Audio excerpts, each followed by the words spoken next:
Hello and welcome to this video demonstration covering Dell Storage SC Series and VMware vSphere virtual volumes, also known as VVols. In part 2 of this video series, we will cover storage policy-based management as well as some sample VVol operations. We are ready to dive into storage policy-based management. We're actually ready to deploy virtual machines with VVols, but before we do that, we should create or define some storage policy-based management policies. So let's go and create one. We'll go to back home, we'll click on VM storage policies, and you can see that we've got two default policies that are shipped out of the box with vSphere. We'll create a new policy, and we'll just call this the gold VM storage policy.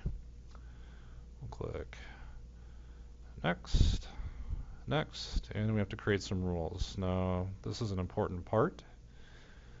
We want to use the VAS 2.0 provider, which in this case is called com.dell.storagecenter. We want to make sure that we do not choose the VAS 1.0 provider. That won't help us with the VVols. We're going to add a rule. So I created the storage container in the previous example, enabling the capabilities of compression and deduplication. Okay, and I did that with a purpose so that when we created our policies, we could choose those capabilities as requirements. So let's go ahead and choose compression as a requirement for our gold policy. We'll add deduplication, and let's get one with some kind of performance. I know I don't have self-encrypting drives on this particular array, so I don't want to choose that. Well, let's go ahead and add snapshots. We want to be able to take snaps, VMware snapshots, which equate to array-based snapshots. I know I support that. And then lastly, let's choose an SC storage profile. So this deals with the storage policy. And let's say that we want to make sure that we're using the recommended storage policy, which in our case means all new writes are ingested into Tier 1 RAID 10, and then a space efficiency occurs afterwards using data progression, moving unused or relatively unused blocks of storage. It moves them to other tiers or other RAID levels, and ultimately down to lower tiers of storage if we have that available. So choose the recommended. And so we've got four capabilities that are going to be tied to this policy. Click next.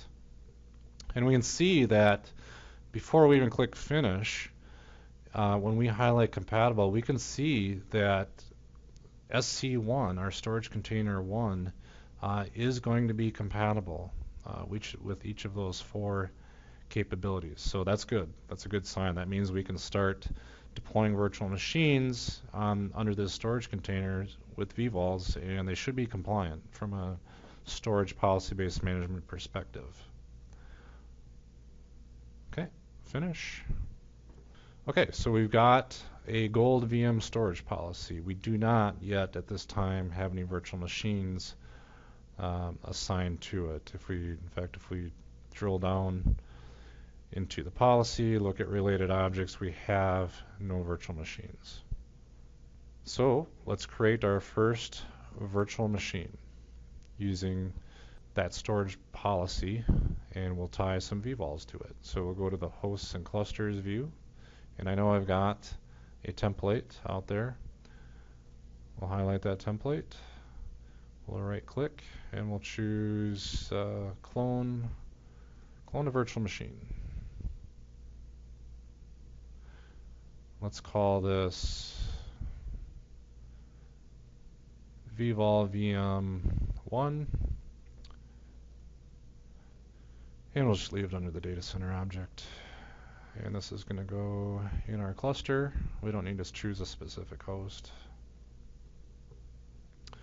Okay, so here's an important fork in the road. Instead of using the default VM storage policy, we want to deploy this virtual machine with VVols leveraging storage container or storage that has capabilities that match or are required in the gold VM storage policy. Okay, so we'll literally, for our storage selection, we're going to use a policy, and this is where storage policy-based management comes into play. So we're choosing storage from a policy perspective. Okay, and it shows us that for this particular gold policy that we've created, there's only one compatible data store. In this case, it's a storage container called SC1. We'll click Next. And we'll go ahead and power on the virtual machine after creation. Finish.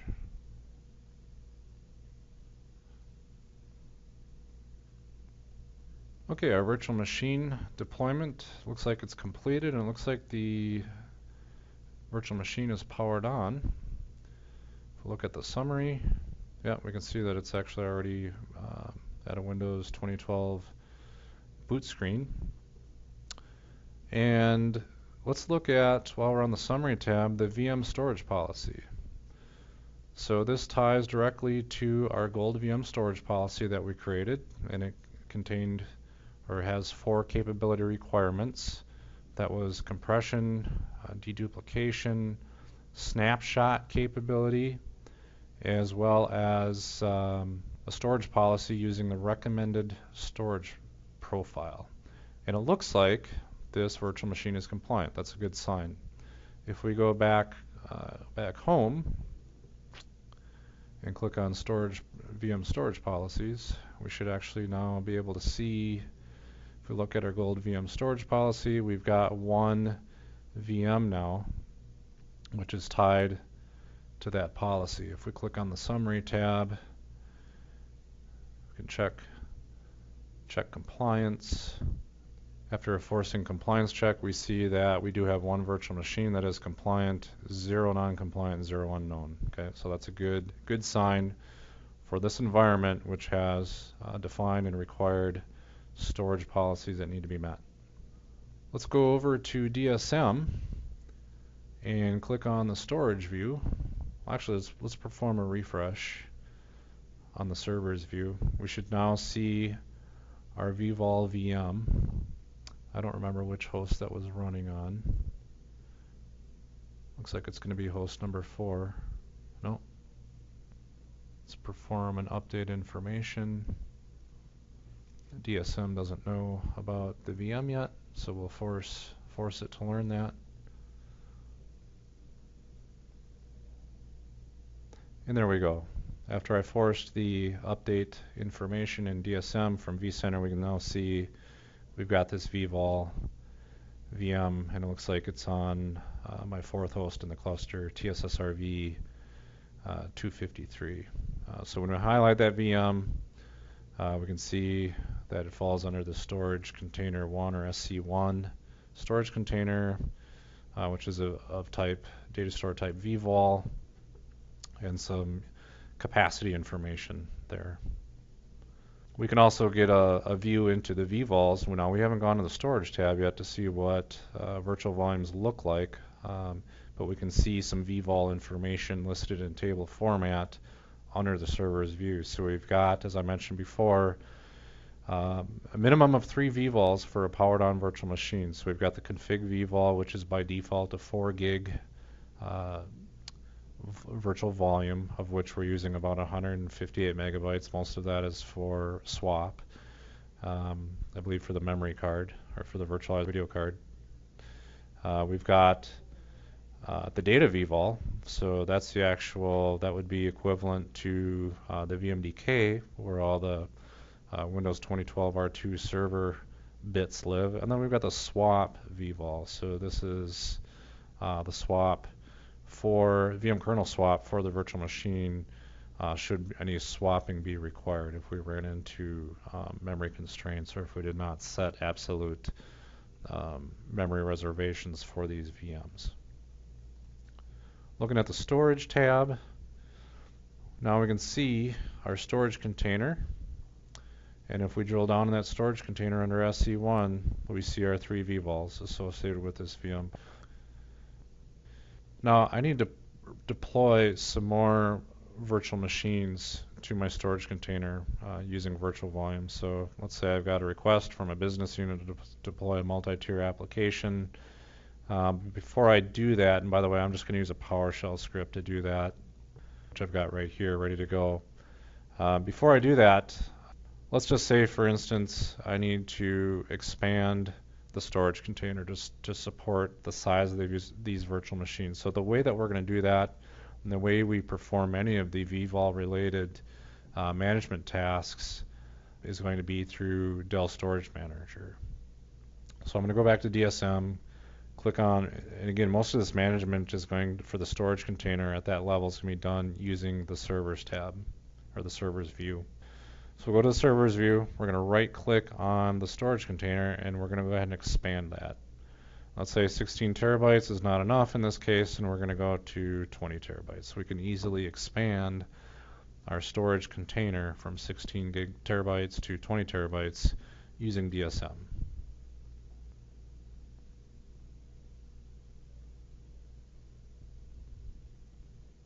Okay, the storage container has been expanded at this point. Now I can go ahead with creating my additional virtual machines. In this case, it looks like it's going to be 5. So let's go ahead and run that script to deploy 5 virtual machines for my multi-tiered application. And I don't believe this script will power them on. I'll have to power them on afterwards.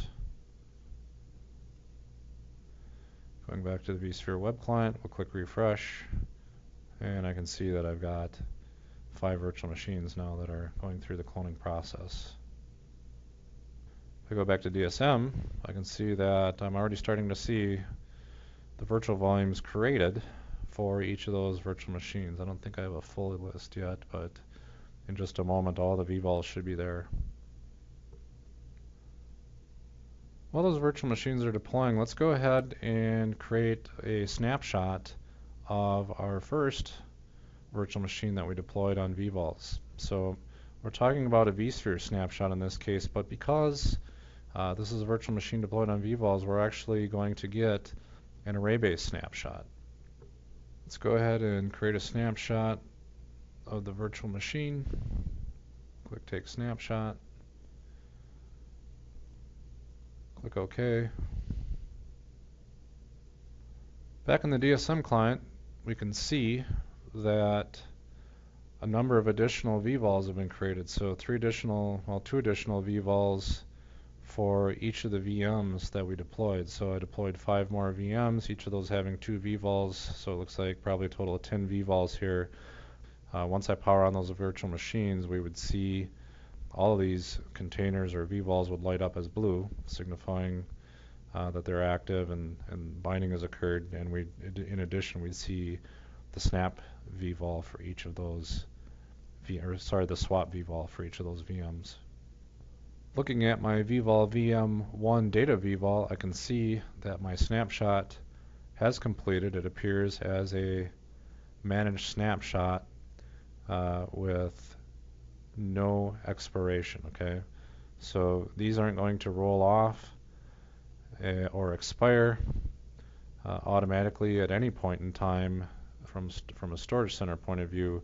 The only way that this snapshot can be deleted or expired or collapsed is if I manage it through the vSphere web client and either delete it or close it.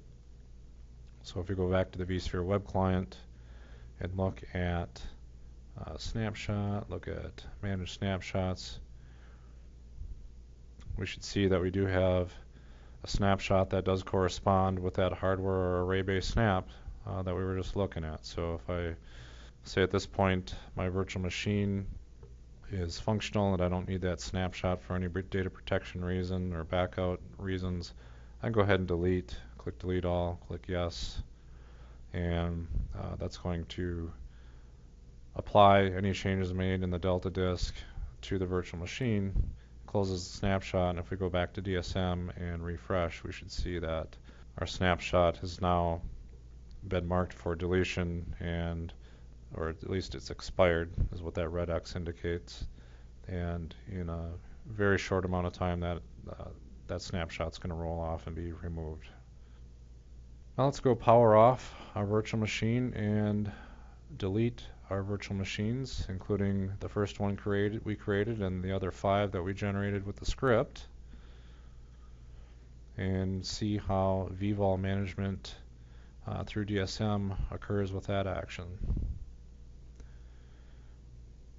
So the first thing that we should notice is that when we power off this VVol VM, instead of having 3 VVols, one for the config, one for the data VVol, and one for the swap VVol, going back to DSM, we should now see that we only have 2 VVols. So essentially the swap VVol should disappear, and it has.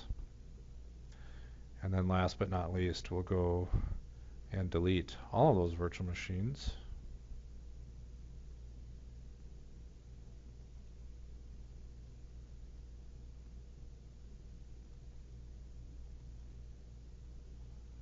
Choose actions, delete. Okay, so we've deleted our virtual machines. That in turn should, through the VAS provider, delete all of the virtual volumes or VVols associated with those VMs. So if we go back to Dell Storage Manager, click on refresh, we can see now that all of those VVols have now disappeared. Now in our last step, let's actually tear down our storage container. We cannot remove a storage container until all of the child VVols have been removed. We've done that now. We do not have any VVols left under the storage container, so we can now use DSM to delete the storage container. And again, we're going to manage storage containers under the servers view. We'll right-click on the storage container, SC1, and choose delete. Click OK.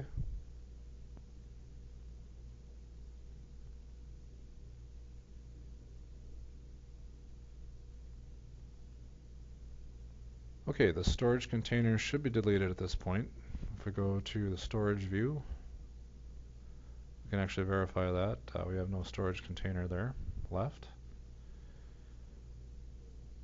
Now we can, as a last step, let's actually unregister the VAS provider. So we'll right-click on the vCenter server in this case, choose Edit Settings, and choose Unregister VAS provider. By the way, in the very first initial steps, if the VAS provider was not registered as a part of importing the vCenter server, this is how we would register the VAS provider after the fact. After the vCenter server is registered, we right-click, choose Edit Settings, and there would be a dialog box here or an area to register the VAS provider. We're going to unregister in this case.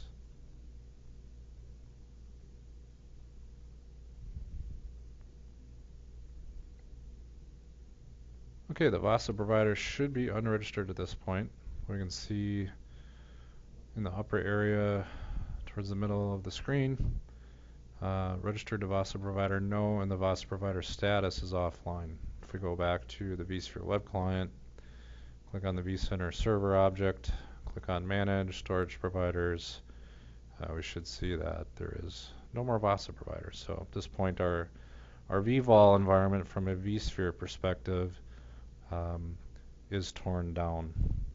Going back to DSM, it's essentially torn down with the exception of we could actually look at each of the hosts in the cluster. We would actually see that there's still protocol endpoints assigned, and those protocol endpoints will be assigned and they'll remain assigned as long as there are server types of fitting the type of vSphere 6. Okay, that's the trigger in Storage Center to assign protocol endpoints. Anytime that we introduce a server object type of vSphere 6 or ESXi 6, when we add that and its corresponding iSCSI IQNs or fiber channel HBAs or both, those protocol endpoints are assigned. But again, moving back to an earlier discussion, vSphere does not actually recognize these 512 byte devices as protocol endpoints until a VAS provider is registered and until the storage container